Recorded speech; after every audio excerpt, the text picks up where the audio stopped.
Assalamualaikum warahmatullahi wabarakatuh, pemirsa TV Kepri. Siapa yang tak kenal dengan Ustadz Dedi Sanjaya, seorang pendakwah yang bersahaja dan merupakan tokoh yang dikenal karismatik di Kota Tanjung Pinang secara khususnya. Dan pada kesempatan kali ini kita dapat berbincang langsung bersama beliau di Bincang Cerdas.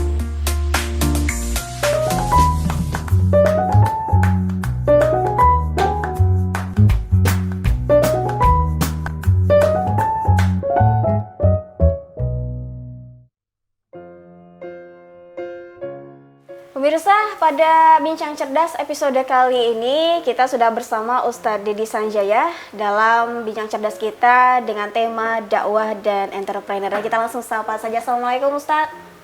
Waalaikumsalam warahmatullahi wabarakatuh. Nurul. Iya, apa kabarnya? Alhamdulillah sehat walafiat. Nurul sehat ya? Alhamdulillah. Aktivitas bagaimana nih kesehariannya Ustadz? Alhamdulillah tetap dakwahnya tetap. Kita juga meningkatkan ekonomi harus tetap juga. Benar-benar. Nah, betul. Untuk pertama sekali nih mungkin kita ingin tahu sedikit profil Ustadz Dedi Sanjaya nih. Iya, ini profil kehidupan kah, profil pendidikan kah, atau secara umum kali Secara ya? umum aja kali ya. Iya, saya lahir tahun 80. Kayaknya tanggal bulan nggak perlu deh, nanti banyak nih pemirsa TV Kepri. Nanti kasih surprise. Iya, jadi saya lahir tahun 1980 akhir dan saya datang ke Tanjung Pinang tahun 2005 awal. Ke Tanjung Pinang. Saya dari Jakarta ketika itu, ya dari Jakarta. Terus ada beberapa teman yang ngajak ke Batam, dan kita ada tim untuk pemetaan dakwah. Dari 8 orang, semuanya kepingin di Batam. Saya belum tahu Tanjung Pinang, belum tahu ada Tanjung Balai juga, ada Lingga, ada Natuna, dan Anambas, ada Bintan. Kadang nggak ada teman-teman yang milih Tanjung Pinang, ya udahlah saya coba ke Tanjung Pinang aja untuk dakwah. Dan alhamdulillah sampai hari ini, dan saya sangat bangga tinggal di Tanah Melayu. Begitu saya merasakan, kalau orang Arab itu bilang yafrah bi farhin wa sururin, artinya itu sangat gembira yang nggak bisa dikira-kira seperti itu. Apalagi orang Melayu ini orang yang paling tawadu, orang yang paling rendah hati. Nggak ada daerah-daerah lain yang setawadu rendah hatinya orang Melayu. Dia bawa Fortuner, coba tanya pakai apa bang? Tak ada, tak sombong dia. Ini orang Melayu. Ya? Ada ya. Iya. Kalau berbicara tentang pendidikan, alhamdulillah. Dulu saya degil, Nurul. Saya degil, suka balap-balapan, balapan sepeda ya. Sepeda dulu dari zaman BMX, terus sepeda balap. Sambil jatuh-jatuh, kena jahit. Karena degilnya, bandelnya, bapak saya bawa saya ke pesantren, ke Gontor. Ke Gontor saya tanya, Pak, kita mau kemana? Nggak ada jalan-jalan. Nggak taunya sampai Gontor. Di Gontor, saya daftarnya siang, zuhur, makan, terus masuk asar, saya sholat asar di masjid, pulang saya ngeliat bapak saya nggak ada. Saya udah ditinggalin, nangis waktu itu. Dan alhamdulillah saya bersyukur pada Allah, sampai akhirnya ya betah, walaupun ada 3 kali saya kabur, ketahuan dibotak, kabur lagi, dibotak lagi, sampai nggak tumbuh-tumbuh rambut ketika itu. Ya alhamdulillah, sampai saya tamat, sampai saya kuliah, dan saya ikut beberapa daurah ketika itu. Ya. Masya Allah ya, waktu memulai pendidikan pertama kali ya. Alhamdulillah. Oke, baik. Nah, sejak usia berapa nih Ustadz memilih untuk terjun di dunia dakwah Islam? Ketika itu saya, Nurul, pemirsa TV Kepri yang dicintai oleh Allah. Yang jelas ketika di pesantren ya, ketika di Gontor kita ada public speaking, ada muhadharah, latihan pidato, latihan tausiah, latihan ceramah. Waktu itu pun nggak hobi-hobi juga. Tapi karena keseringan, dan ketika saya tamat, itu saya dipanggil sama pimpinan pondok dengan kiai. Kita ada 4 orang waktu itu dipanggil. Sampai saya dibilang dengan teman yang dari Bandung, kamu jangan jadi pegawai. Kamu harus terjun di tengah masyarakat. Nggak usah pikirkan rezeki. Allah ngasih rezeki kalau kamu terjun ke masyarakat. Ternyata memang betul. Ternyata luar biasa. Ketika saya sudah selesai, pendidikan selesai, kuliah selesai, Terus saya pulang langsung ke Kepri, ke Batam, lalu ke Tanjung Pinang. Orang belum tahu saya punya latar belakang pendidikan agama. Orang belum tahu saya ustadz, orang belum tahu. Satu ketika tepatnya di Masjid Istiqomah Perla tuh Nurul. Kalau kita mau ke Batu Tiga tuh. Perla itu ada masjid namanya Istiqomah sebelah kanan. Itu khotib Jumatnya nggak datang. Khotib Jumatnya nggak datang sampai pengurus udah umumkan. Bapak-bapak yang bisa menggantikan khatib karena khatib kita beralangan untuk bisa berdiri. Nggak ada, di depan banyak pakai baju putih, pakai jubah, pakai serban. Saya ingat saya waktu itu pakai celana hitam sama baju putih, pakai peci hitam. Saya lihat nggak ada juga. Saya angkat tangan. Saya angkat tangan. Waktu itu umur saya 25 tahun itu. Kurus, berat badan saya 49 kilo. Jadi selesai khutbah, diminta jadi imam, selesai, banyak yang minta nomor handphone. Oh, jadi imam juga? Iya, banyak yang minta nomor handphone. Berjalan seperti itu. Dan saya mengawali tausiah saya, mengawali dakwah saya di Tanjung Pinang itu dengan luar biasa ya, ujian, cobaan. Saya jalan kaki. Ketika itu saya nyewa rumah di Angtua Permai, Batu 11, ke tempat dakwah pertama saya itu Pantai Impian, Masjid Al-Azhar. Kajian hadis setiap hari Sabtu maghrib. Itu jalan kaki. Itu dimintai sama pihak masjidnya? Iya. Jadi ketua masjid almarhum Pak Dr. Rasmawi, beliau melalui imam masjid Pak Zaidin nelpon, Ustadz, Pak Dokter minta untuk ngisi kajian hadis. Oh iya boleh. Hari apa? Hari Sabtu. Saya jalan kaki. Jadi saya bawa ransel sama sandal. Isi ranselnya itu sarung, baju, peci, perlengkapan mandi, anduk. Sampai berjalan beberapa kali jadwal, ketuanya ngomong, saya sering lihat Ustadz. Di mana Pak? Itu di Basuki Rahmat. Oh iya, olahraga Pak. Terakhir sampai di Pantai Impian, ternyata beliau ngikutin saya. Sampai di masjid dia panggil, saya jalan ya? Iya.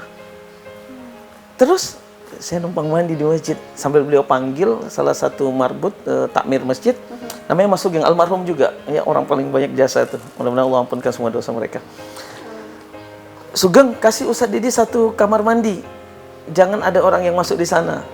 Jadi saya datang sore mandi, ganti pakaian, salin pakaian, ikut baru masuk masjid, nunggukan maghrib, isi kajian, dan pulangnya itu baru pakai transport. Kan enaknya Ustadz habis kajian kasih amplop tuh. Ya, itu 2005, 2006 itu. Baru, ya alhamdulillah ya Allah, baru stop transport. Berhenti di Swalayan, di Batu 9, baru beli beras, beli kecap, beli telur, beli tepung.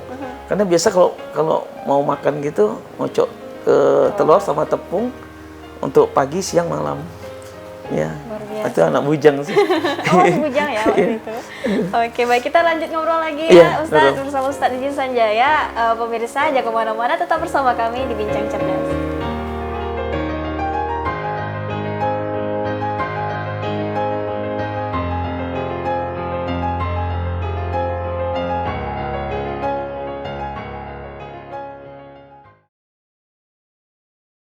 Rangkuman berita terhangat dalam sepekan. Sepekan kembali hadir temani akhir pekan memberikan informasi yang aktual dan terpercaya. Kepri Sepekan hanya di TV Kepri.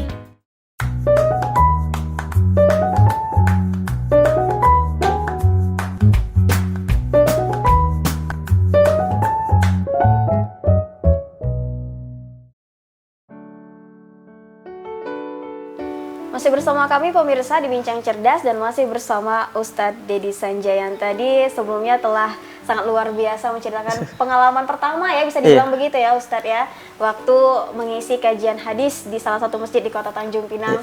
Perginya jalan kaki, pulangnya baru naik angkot. Iya, gitu betul. Ya. Oke, nah ini bisa dibilang suka duka dakwah ya Ustadz ya.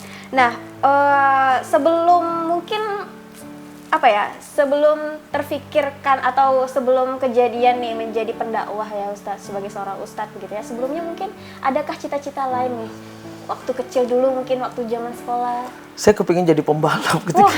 Itu tadi ya, pembalap sepeda tadi ya? Karena saya juga waktu sampai Pinang saya ikut balap motor, Oh, gitu tapi juga. bukan balap liar ya. Iya, iya. Saya masih ingat itu di Hotel Rap itu depan itu ada tempat untuk balap pakai motor trail waktu itu. Ya, saya ikut.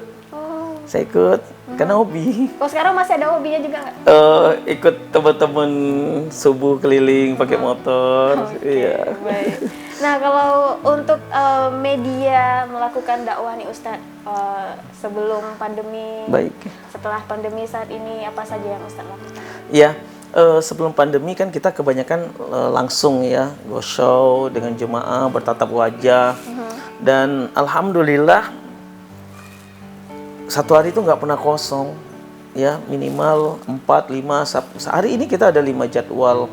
Ada 5 jadwal dan besok juga baik di Pinang, di Batam, karena ada kerjaan juga di Batam. Majelis Taklim, BKMT, ada di kantor-kantor juga, dan alhamdulillah kita lintas kantor, lintas masjid. Dan kapan saya mulai dakwah dengan sosial media?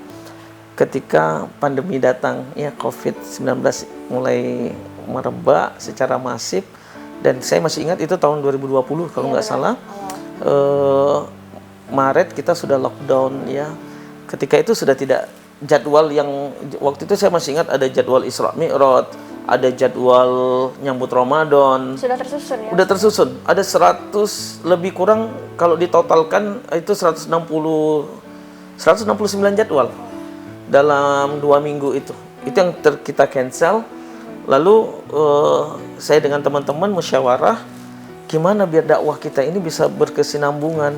Barulah kita menggunakan sosial media baik dengan Facebook dan Instagram. Kita gunakan ini dan terkadang beberapa kita upload untuk YouTube ya. Dan ternyata luar biasa juga antusias pemirsa, antusias jemaah umat Islam di Tanjung Pinang khususnya. Itu sangat tinggi dengan pertanyaan yang masuk ke inbox kita, ke DM di IG, Instagram, ada juga yang WhatsApp di WhatsApp admin. Itu banyak sekali. Artinya ternyata dakwah di sosial media ini sangat-sangat bisa memiliki nilai yang tinggi. Seperti itu Nurul. Benar-benar bisa dimanfaatkan Iya. ya di kala pandemi saat Iya. ini, Ustadz. Apalagi sampai saat ini ada TV Kepri, ini luar biasa ini. Ya, bisa menjadi salah sarana untuk mempopulerkan. Kembali dakwah ya. Iya. Baik. TV Kepri top lah. Iya. Oke, nah hingga saat ini perjalanan dakwah Ustadz Dedi Sanjaya apa nih Ustadz yang terasa betul-betul berkesan gitu di diri Ustadz? Ketika jemaah itu senang dengan kehadiran kita dan ketika jemaah itu paham dengan apa yang kita sampaikan, wah itu rasa senangnya luar biasa. Rasa senangnya luar biasa. Dan walaupun ada juga jemaah, ada juga pengurus yang nanya, Ustadz berapa amplopnya? Ustadz berapa nih? Kantor-kantor biasa banyak ya yang nanya seperti itu. Saya sampaikan dari tahun 2008 sampai subuh tadi saya nggak pernah buka amplop. Jadi dapat amplop tuh Rol, masuk ke kaleng kongguan. Dapat amplop masuk kaleng roti. Ya, ini udah 1,5 kaleng nih. Bukanya kapan? Setiap tanggal 4. Setiap tanggal 4 setiap bulan. Setiap bulan. Ya baru kita buka ya. Ya ini bagian dari dakwah. Kenapa saya tidak mau buka amplop-amplop itu? Saya hanya kepingin fokus dakwah. Tugas kita dakwah, jangan sampai nanti buka amplop dapatnya kecil besok diundang lagi nggak mau. Iya, jadi tugas kita dakwah. Ketika jemaah itu bisa memahami apa yang kita sampaikan, itu ada rasa kebanggaan, rasa senang ya. Dan dakwah yang saya buat bukan hanya di masyarakat umum, tapi juga dakwah milenial, anak-anak milenial. Karena dengan kemajuan teknologi, apalagi sekarang 4.0 kan, ini kita harus waspada. Ya, kita harus waspada. Teknologi nggak ada yang salah, tapi ketika kita menyalahin kemajuan teknologi itu yang salah. Ya, jadi sangat banyak hal yang berkesan. Saya masih ingat juga tahun 2009 itu Nurul. Ketika itu saya pakai motor. Pertama kali saya punya motor tuh Astrea Grand. Itu pertama kali punya motor, beli 600.000, 3 kali bayar dari uang tausiah. Ya, saya masih ingat jadwal saya di Berakit. Wah, jauh. Jauh lumayan. Iya. Itu Maulid Nabi Ba'da Isya, saya pakai motor. Startnya jam berapa? Dari sebelum maghrib. Karena berakit kan jauh. Iya. Pakai mobil aja mau 1,5 jam. Saya berangkat jam 5-an, maghribnya itu dikawal, baru ke Berakit. Selesai, kalau di Berakit ini, di Bintan bagian ujung, Iya, itu mereka nggak ngasih amplop atau apa, nggak. Dibawain apa, ketam, gonggong. Hasil laut Iya, ya. hasil laut, ikan asin, itu yang dibawa. Dan pulang-pulang itu jam setengah 12-an, sampai lokasi MTQ. Saya lupa nama tempatnya apa itu, daerah Kawal juga. Iya. Ban saya bocor. Waktu itu udah sampai sana itu udah jam 1 kurang. Nggak ada motor, nggak ada apa, mobil saya stop, nggak ada yang mau ini. Udah tengah malam sekali. Sampai saya dorong itu sampai jam 2-an, baru ada mobil pickup bawa sayur. Dia berhenti, "Bang, kenapa?" Orang kita Chinese. "Bang, kenapa?" "Motor saya bocor." "Udah bang, abang di belakang mau nggak? Motornya kita naikkan." "Ya udah nggak apa-apa." Wah, begitu bangga, saya senang sekali. Dibawa ke Tanjung Pinang. Bawa Tanjung Pinang sampai depan rumah, sampai Hang Tua Permai.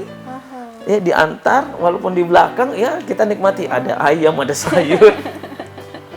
Ya, itu fanun dakwah. Dalam Islam, dalam ilmu dakwah namanya fanun min fununi dakwah. Seni dakwah. Ya. Itu benar-benar berkesan sekali. Wah, itu banget, banget. Udah bawa tentengan juga tadi ya dari Iya. Berakit. Baik Ustaz. Ya, baik. Mohon maaf saya potong sebentar. Bisa nanti kita lanjutkan kembali Baik, ya. Nah, Nurul. kita pengen tahu nih aktivitas Ustaz Dedi Sanjaya selain menjadi pendakwah, kesehariannya apa saja. Jangan kemana-mana pemirsa, tetap di Bincang Cerdas.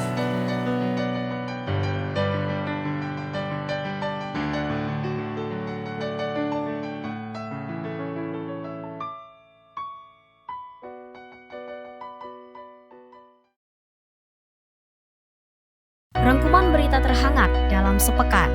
Kepesepekan kembali hadir temani akhir pekan Anda. Memberikan informasi yang aktual dan terpercaya.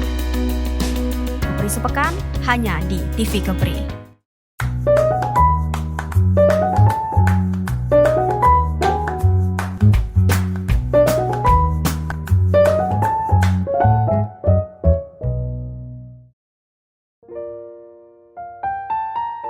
Terima kasih pemirsa, masih bersama kami di Bincang Cerdas, dan alhamdulillah kita masih bersama Ustadz Dedi Sanjaya dalam Bincang Cerdas kita dengan tema dakwah dan entrepreneur. Dan tadi sebelum jeda ya sudah Nurul sampaikan atau lontarkan pertanyaannya, apa saja aktivitas Ustadz Dedi selain menjadi pendakwah nih Ustadz? Ya, Nurul, pemirsa TV Kepri yang dicintai oleh Allah.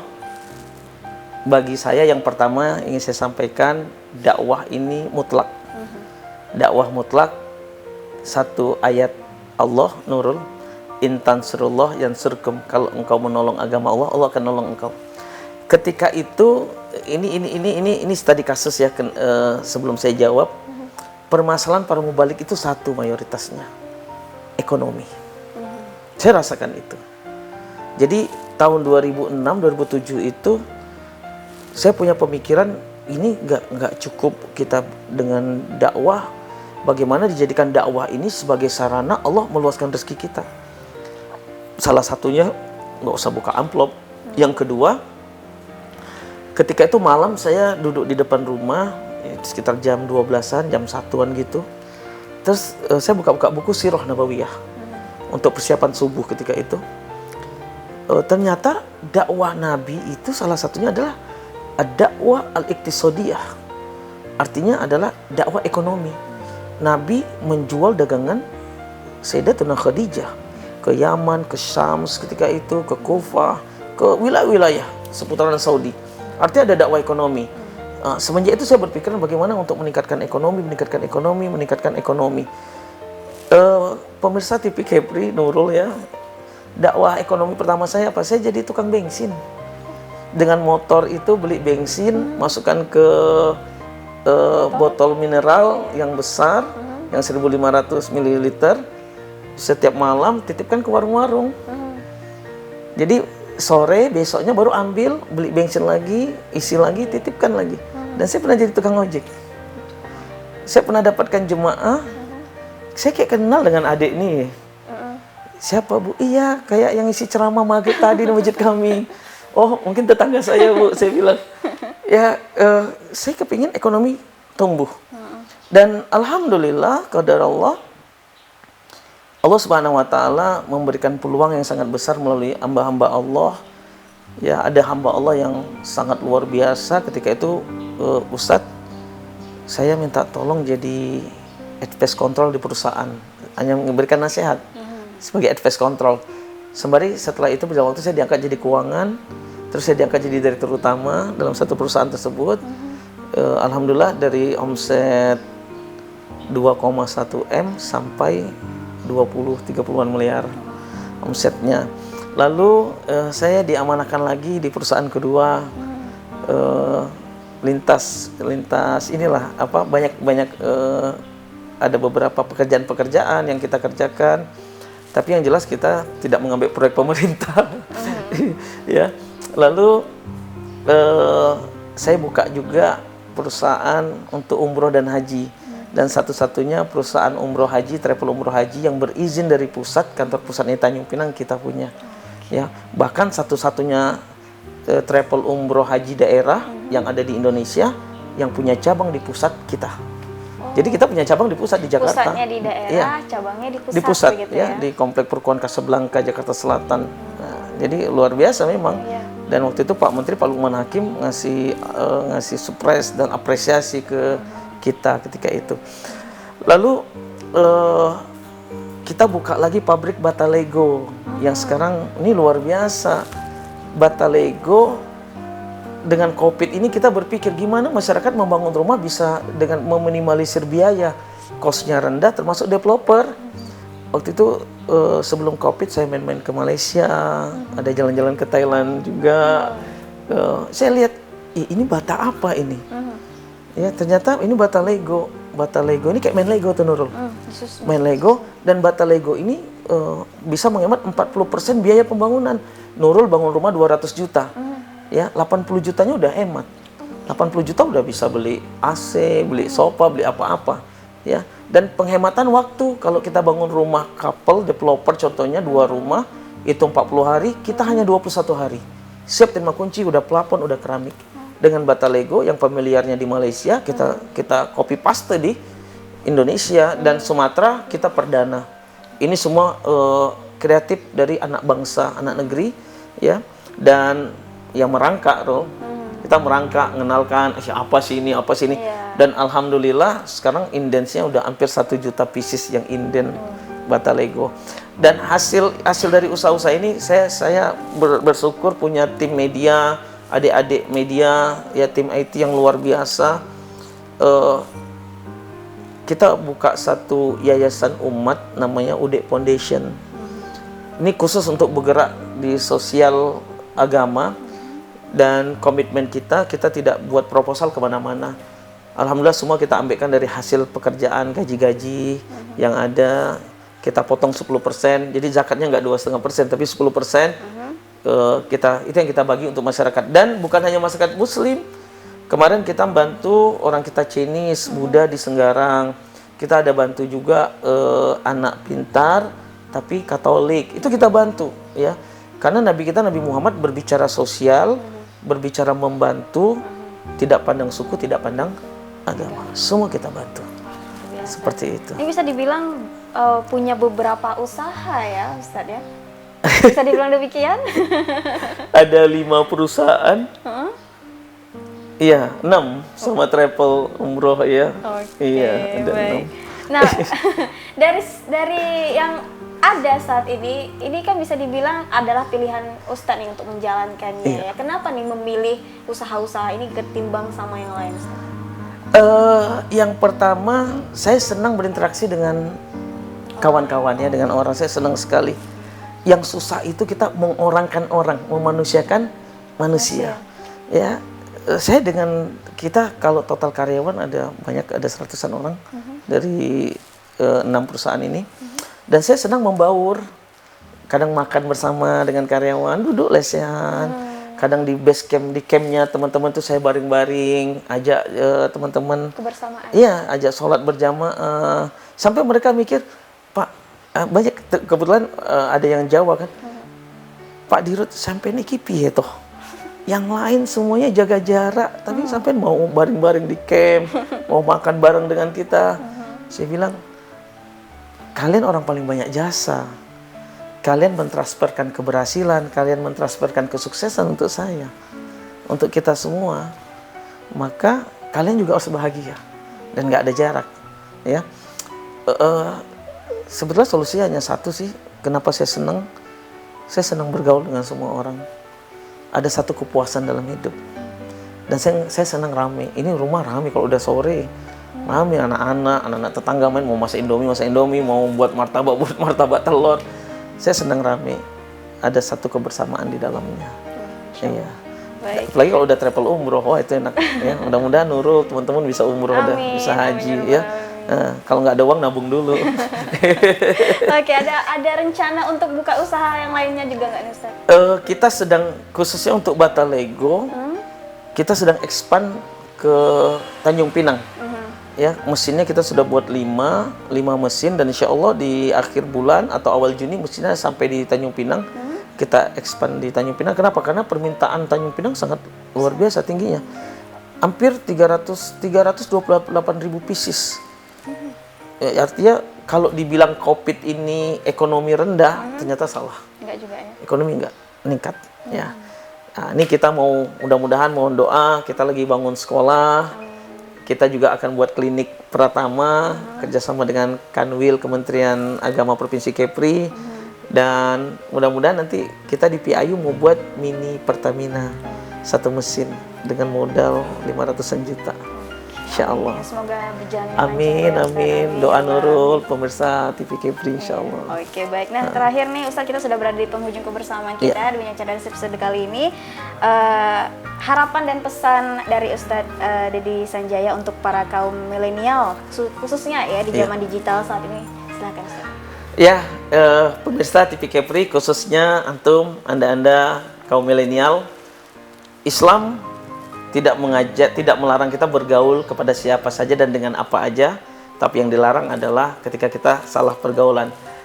Bagaimana cara kita, teman-teman milenial, menjadikan sosial media kita, tentunya kalian pakai Instagram, pakai Facebook, dan begitu banyak sosial media yang lain. Tapi gunakanlah sosial media kita ini untuk dakwah kita. Walaupun terkadang kita bukan baik-baik sangat, kita bukan orang-orang yang soleh-soleh sangat seperti saya nih ya. Beda kalau Nurul imannya top, kalau Dedi Sanjaya imannya turun nih. Jadi walaupun kita mungkin belum sholat, walaupun kita mungkin belum puasa Ramadan full, walaupun mungkin kita belum pakai hijab, ya, tapi kita usahakan sosial media kita menjadi ajang dakwah kita. Kita sharing caption-caption yang baik, kita sharing mungkin ayat-ayat, kita sharing apa saja yang baik, dan tidak mesti Al-Quran sebetulnya, tidak mesti hadis. Kalimat-kalimat yang baik kita share di sosial media kita, ini menjadi dakwah. Ini menjadi nilai jihad kita, nilai dakwah kita di sisi Allah SWT, dan besar. Dan bisa jadi dengan sharingan ini, dengan meng-share ini, Allah menghapuskan dosa kita yang banyak.